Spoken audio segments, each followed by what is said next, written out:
برای چی نکردی شوهر؟ Подожди, ну милый, подожди, ну извини за выражение. چی به شوهر نکردی در 27 رفتن؟ توش تو ای 18 چی به نمیخواد؟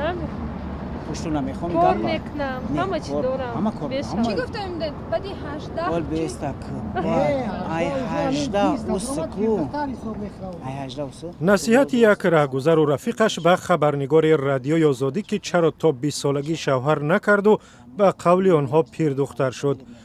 تصویر رایج دخترانی از 20 ساله بالا و به خصوص دخترانی تحصیل دیده در تاجیکستان به سبب همین تعبیر تحقیرآمیز اپای ماهره طعنه و ملامت میشنود که چرا دخترش 26 ساله است و شوهر نکرده است.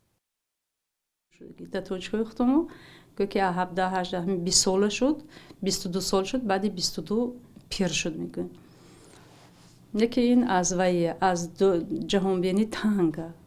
دنیای دیگه مثال دیدگی این عقیده را پسران دارند چون به قول این جوان دختر که از 20 سالگی گذشت تمام میکند.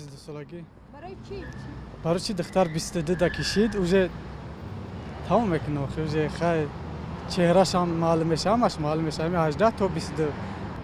این عقیده مهمانان در تاجیکستان را حیرت زده کرده است. سن تازه 18 سالگی دختر بچه هست. 25 به بالا تازه سن قانونی هست، سن که بتونه فکر کنه کی را انتخاب بکنه. ظاهراً کلمه پیر دختر صدها والدین را مجبور کرده است که سال 2017 دخترشان را با ختم مکتب شوهر بدهند. از میان 434 دختری که اینجا عقد نکاح بستند تقریباً نصفشان دختران 18 ساله بودند، عقدهایی که دیر دوام نمی کند. هم هست دخترای که نه 20 داشتم میگن اوجه پیر دخترای دیگه تولد 98 99 هست. اینا مثال که 98 را بین 10% 20% اوجه اششون برآمدگی. مقامات میگویند سعی دارند عقیده غلط پیر دختر را از بین برند زیرا مانع تحصیل دختران و پیشرفت جامعه می شود.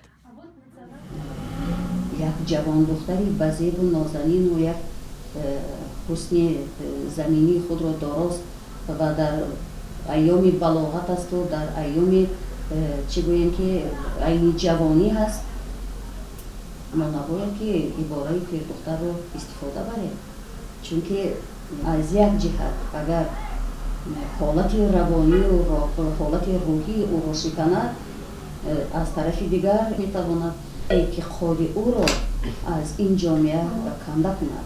ظاهراً اوضاع اقتصادی این تصور را به تدریج در تاجیکستان تغییر می‌دهد، هم در بین بعضی از کلانسالان تمام میکند، بعد تمام کردن جای کار بعد بشه، هم در بین گروه از نسل جوان. به فکر من زنها هر وقتی که خواستن همان وقت میتوانند شوهر کنند، چون عشق سن و سال را نمیپذیرد. 18 ساله را نمیگیرم چون کودک است. در زمان ما زن باید تحصیل کرده باشد چون تربیت فرزندان در جای اول است تا که کودکان خوب به پایه برسند و به چیز نائل شوند.